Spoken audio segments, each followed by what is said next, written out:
Bueno, muy buenas tardes. Yo me presento. Mi nombre es Diana María Ángel Arbeláez, abogada de la Universidad de Medellín, especialista en Derecho Penal y magíster de la misma universidad, psicólogo de la Universidad San Buenaventura. He tenido la bendición de trabajar en la Fiscalía por 30 años. He tenido diferentes, digamos, cargos, fiscal local, seccional. Ahora estoy como fiscal especializada. Primero me gustaría preguntarle, em, ¿cuál es su perspectiva frente a ese delito autónomo del feminicidio? Es decir, ¿cree que fue necesario su adecuación como tipo penal autónomo o cuando estaba como homicidio agravado por circunstancias del género era suficiente esa protección? Bueno, voy a contestarte desde mi perspectiva. Primero, indicar que es algo personal, digamos, con fines académicos. Mis apreciaciones en ningún momento pueden comprometer a la Fiscalía como tal, la Fiscalía General de la Nación. Te hablo desde mi experiencia. Yo tuve oportunidad de conocer el feminicidio incluso 10 años, desde que se expidió la ley Rosalvira Celi hasta enero del año 2025. ¿Y cuál es la percepción que yo tengo? Antes de que se expidiera la ley, yo tuve la fortuna de ser designada para analizar los casos de violencia que generaba la muerte de mujeres en Medellín y área metropolitana. Y se estaba en ese momento discutiendo los antecedentes de la ley Rosa Elvira Celi. Y se trató en un principio de dar vía libre al tema de género con el agravante del homicidio. Y se estableció ese agravante, se trató, pero nunca se logró que tuviera un efecto real. Digamos que yo sí soy abanderada del tipo penal de feminicidio autónomo, porque nuestra legislación es muy estrecha y aún teniendo ya el delito de feminicidio, quedan muchas violencias de género huérfanas. Entonces, si me preguntas, la experiencia que tuve desde el trámite de las violencias que generaban muerte en mujeres y tentativa de muerte, sí tienen una mejor respuesta con el tipo penal de feminicidio. Desde también ese punto de vista normativo, ¿consideras que su positivización está de una forma correcta? Es decir, ¿cumple todo lo que debería tener un tipo penal o de pronto puede haber alguna circunstancia que conlleve un vacío jurídico? Mire, esa consagración legislativa tiene algunos aspectos positivos y otros negativos. El positivo es que digamos que nuestra legislación es muy abanderada en Latinoamérica porque tenemos el feminicidio de las mujeres trans, que pues en muy pocas legislaciones, por no decir en Latinoamérica, está muy huérfano ese feminicidio de las mujeres trans. Pero tiene un aspecto muy controversial, digamos, para la dogmática clásica. Y es que digamos que es como un tipo penal abierto. Y eso ha sido que los abogados tengan una gran discusión sobre eso.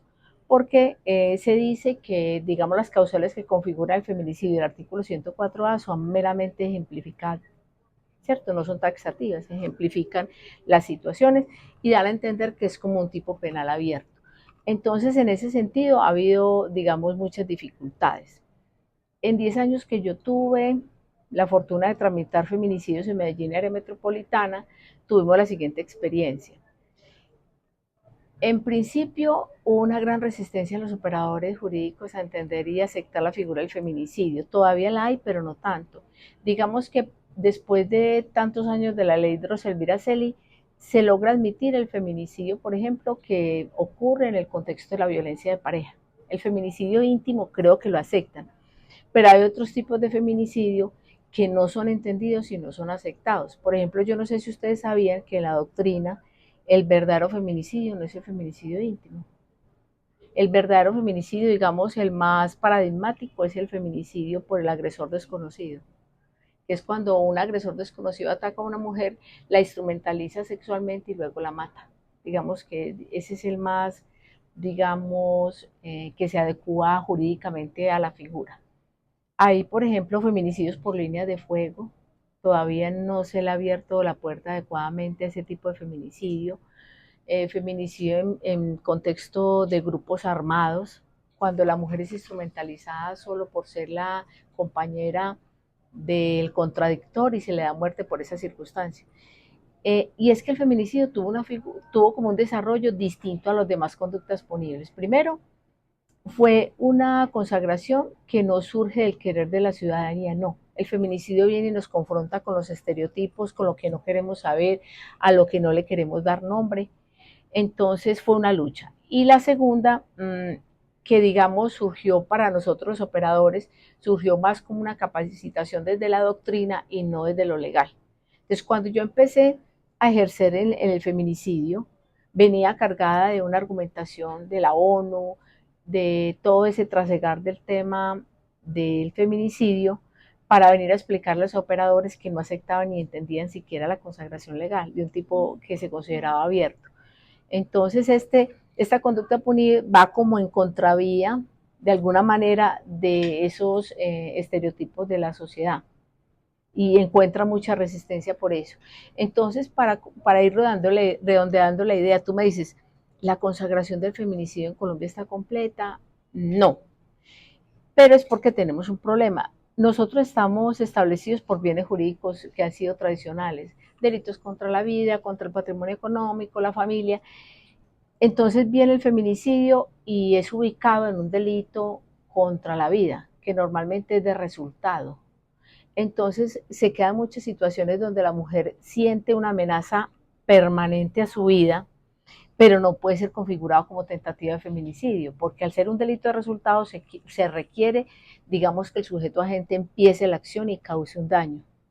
Entonces, si nosotros comparáramos la legislación nuestra, por ejemplo, con la de México, vemos que hay dificultades, porque en México hay autoridades especializadas para el feminicidio, hay un bien jurídico que protege a la mujer. En cambio, este tema de género lo hemos tratado de ir acomodando. Entonces, feminicidio en delitos contra la vida. Digamos, esos temas de esas violencias previas en violencia intrafamiliar, que el bien jurídico es la familia. Entonces, a veces como que no cabe y deja muchas conductas huérfanas que no están consagradas, digamos, en la legislación penal colombiana. Doctora, desde lo que usted experimentó cuando era fiscal en el tema de los feminicidios, más o menos cuántos casos de feminicidios llevaba al año.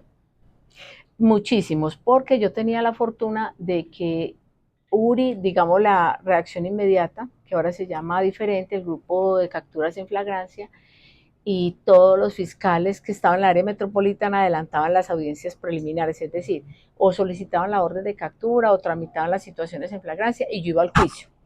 Entonces, como todo me alimentaba, yo terminaba haciendo los juicios y podría tener un promedio de 60 juicios permanentemente vigentes y lográbamos condenas al año en el orden de 40 a 50 condenas al año.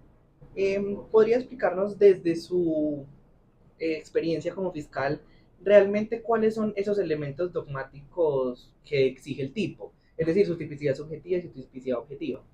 Pues en principio entonces tendríamos, claro, hablemos lo básico, hay un sujeto activo que puede ser un hombre o una mujer, que también las personas se confunden de que el sujeto activo tendría que ser necesariamente un hombre, no, el sujeto activo puede ser un hombre o una mujer, el sujeto pasivo una mujer en sentido biológico y una mujer trans, ¿cierto? Por su tema de identidad de género.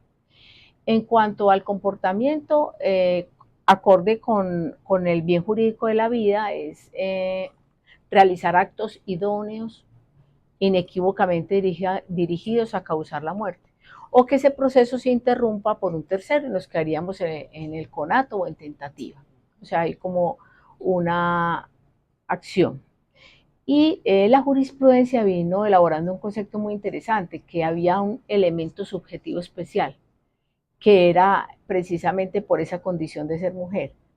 Esa frasecita de que a la persona, a la mujer se le ataca por la condición de ser mujer, no ha logrado un desarrollo adecuado. ¿Cuál es el estado del arte? Es decir, que respecto a la mujer, por lo menos se presentan tres circunstancias, que hay una vulnerabilidad especial, un factor de discriminación y digamos una dominación, ¿no? Entonces hay como esos tres factores que han ido alimentando ese elemento subjetivo, pero está muy mal entendido. Yo que he tenido por la experiencia de estar en la rama y en el día a día de los procesos, todavía hay personas y operadores, más que personas, operadores jurídicos que piensan que ese elemento subjetivo es que se tiene que odiar a las mujeres. Eso es absurdo. Entonces hay que explicarle, mire, no es el que odia a las mujeres, es el que se aprovecha de esa situación de vulnerabilidad, de esa situación de poder y de discriminación. Pero es un concepto que si usted me pregunta, aunque la Corte lo plantea, en la vida real no se le ha dado el verdadero contenido. Yo quiero compartir con ustedes un caso muy triste y muy especial. Yo conocí el caso de una niña no, una joven, con síndrome de Down, en situación de calle, en situación de prostitución, y un hombre cliente le da, le da muerte. Y si usted viera a todos los operadores diciendo que no había feminicidio. Entonces yo digo, si no hay feminicidio, en un aprovechamiento de circunstancias de vulnerabilidad de esa chica, que no solamente eran mentales por su condición de retraso, no toda persona con síndrome de Down tiene retraso, pero ella sí lo tenía. Además, con síndrome de Down, con su retraso mental, con su situación de calle, con su situación de prostitución, y todavía discutían que de cuál feminicidio estamos hablando. Entonces, esas experiencias me han llevado a mí a entender que aunque la Corte lo dice, aunque todo el mundo lo dice, cuando vamos a la práctica no se entiende. Ok. Doc, le pregunto, ¿cuáles realmente son esos criterios a tener en cuenta a la hora de valorar probatoriamente para que determinar o para que se considere que es un feminicidio? Digamos, en el elemento probatorio que se debería demostrar. Pues yo soy una convencida, he trabajado toda mi vida con indicios. Normalmente si estamos hablando del feminicidio íntimo, que es el que más hemos logrado pues judicializar, casi siempre está el agresor y la víctima solos. Entonces se tiene que capacitar uno mucho en lectura de la escena. Las zonas del cuerpo que son afectadas, el elemento utilizado, la hora del ataque, las prendas que vestía la víctima, el lugar del ataque. Entonces hay toda una lectura, digamos, de la escena, porque medicina legal se ha ocupado de hacer como unos estudios muy interesantes diciendo que hay como modus operandi, así en todos los delitos se busca el modus operandi. Entonces se determina que las mujeres normalmente son atacadas estando en su casa, en la habitación, en horas de la noche, cuando están en pijama, en la cama.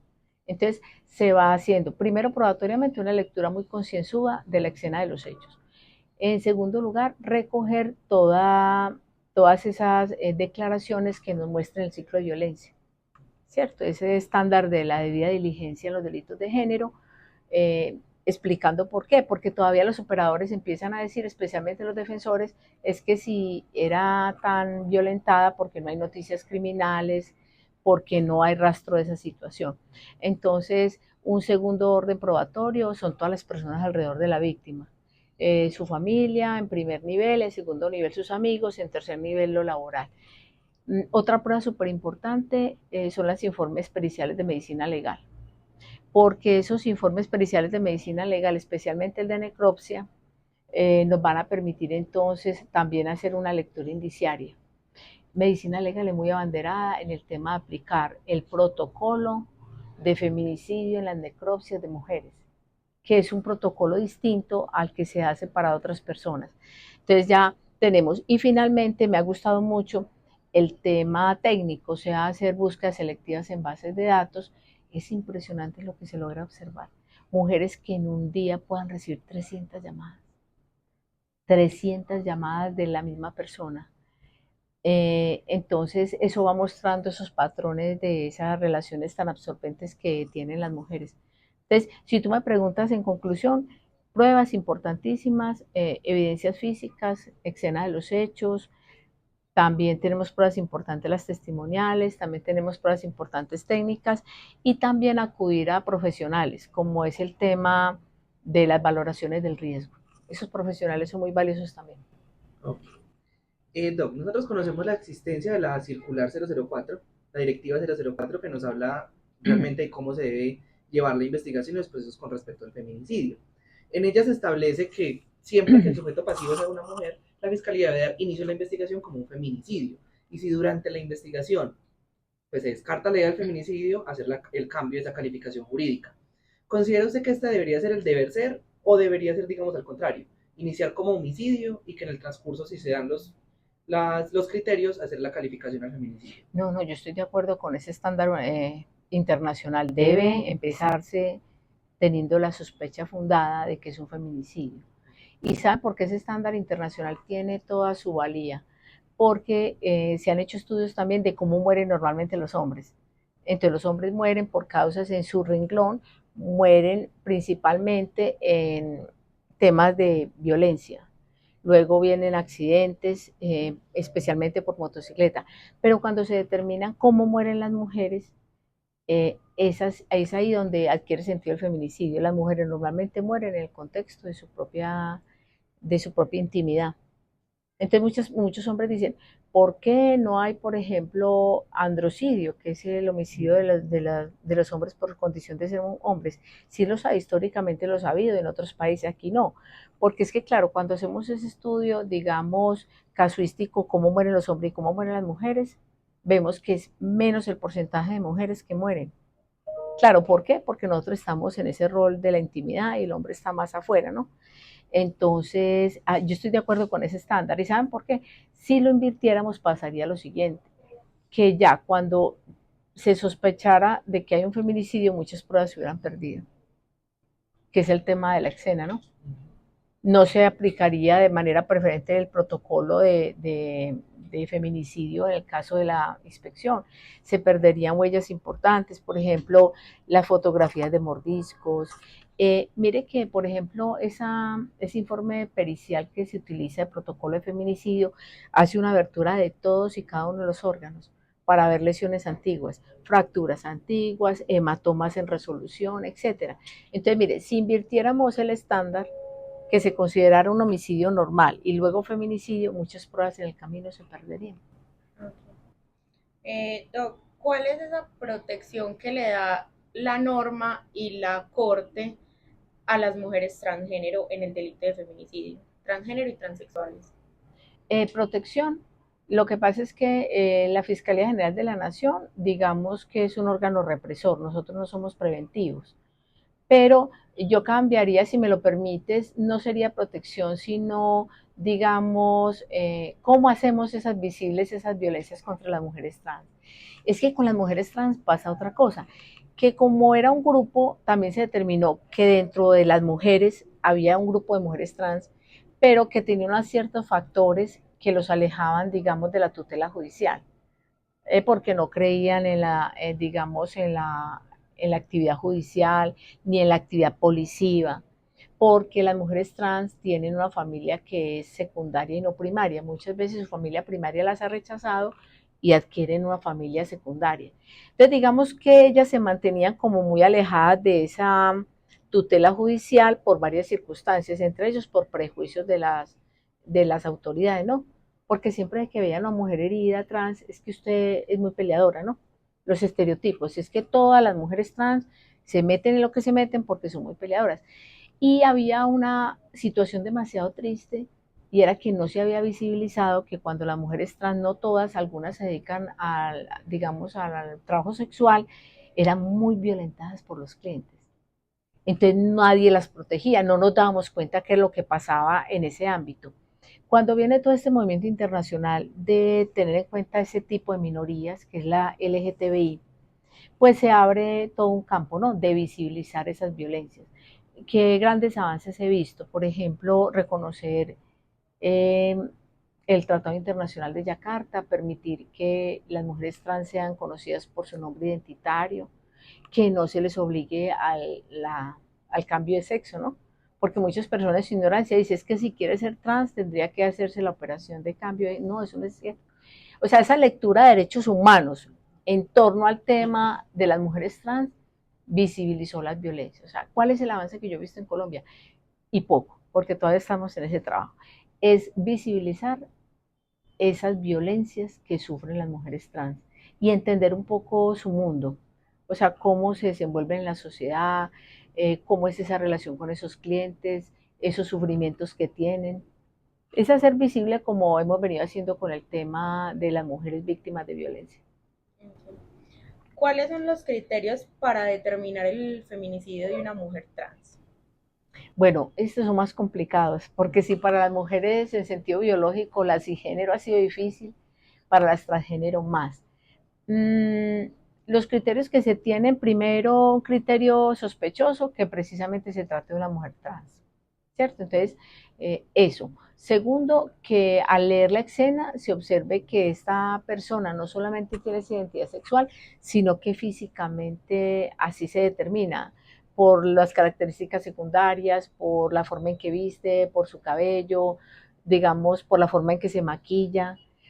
¿Por qué? Porque resulta que cuando una mujer trans se viste y se exterioriza como tal, genera estereotipos de odio. Entonces, lo primero es mirar en esa escena escena del crimen, perdón, ese cadáver, qué características tiene primero. Segundo, en qué lugar ocurre el hecho. Tercero, también es como un modus operandi, qué tipo de arma se utilizó. Cuarto, las lesiones en qué lugares ocurren, porque cuando es por motivo, digamos, de su condición, tienden a cortarles el cabello, a dañarle la cara, a lesionarlas en los senos, en las caderas, casi como mandando un mensaje social: usted no es mujer porque se cree mujer. Entonces, es esa lectura de la escena, esa lectura de esa circunstancia de esa mujer. Y muy curioso el oficio, eso también nos ha ayudado mucho porque el oficio ya nos reconduce al tema de que esos oficios estigmatizantes generan muchas violencias en contra de ellas. Entonces a veces hay que hacer inferencias. No logramos estrictamente, digamos, como esperarían los operadores jurídicos, que vaya alguien al juicio y diga, mire, es que fue por su condición de ser mujer trans. No, es como los indicios, es como lo que ocurre, lo que nos lleva entonces a hacer inferencias sobre el particular. ¿Por qué crees que algunos fiscales, jueces e incluso magistrados no las reconocen como sujeto pasivo de la conducta de feminicidio? Definitivamente los estereotipos, primero, y el segundo, el desconocer esas violencias. Porque mira, si una persona se ha desenvuelto toda su vida, digamos, siendo funcionario público, ha tenido una familia relativamente estable, con las problemáticas normales de sus hijos adolescentes, hay todo un mundo. Es que detrás de las mujeres trans hay todo un mundo que hay que descubrir, ¿cierto? E interpretar. Entonces yo no culpo, yo digo que es falta de conocimiento de la situación, ¿cierto? Por ejemplo, tú les preguntas a un juez, a un defensor, dígame qué son los, digamos, los de los principios o derechos de Yakarta, ¿qué es eso? No saben. Así, incluso en violencia de género, es que es una mujer maltratada porque le gusta que le peguen, no, a nadie le gusta que le peguen. Entonces, dos factores esenciales, como falta de conocimiento del tema y la sensibilización. O sea, si uno no conoce esa circunstancia, no va a poder entender las dinámicas que se presentan allí. Okay. Y desde esa perspectiva de género que tiene pues el delito, ¿crees que también se cobija ahí a las personas no binarias? Mira, eso es como una, digamos, un reto que hay sobre el tema. Ya abriríamos demasiado el tipo penal. Es que el tipo penal, ¿cierto? No entendemos el feminicidio, no entendemos el tema de las mujeres trans para colocar allí. Yo sabes cómo lo podría interpretar mejor, como un crimen de odio. A los no binarios yo los interpretaría más como un crimen de odio. De hecho, por ejemplo, en Estados Unidos ellos evitan a veces muchas discusiones, digamos, dogmáticas, y en el tema de las mujeres trans piensan que más bien canalizarlo como un delito de odio. ¿Cierto? Odio a lo que no conocemos, a lo que no aceptamos, a lo que nos confronta. Pero yo en la vida real no he visto tanta violencia por esa condición en los no binarios, no he visto tanto esa condición.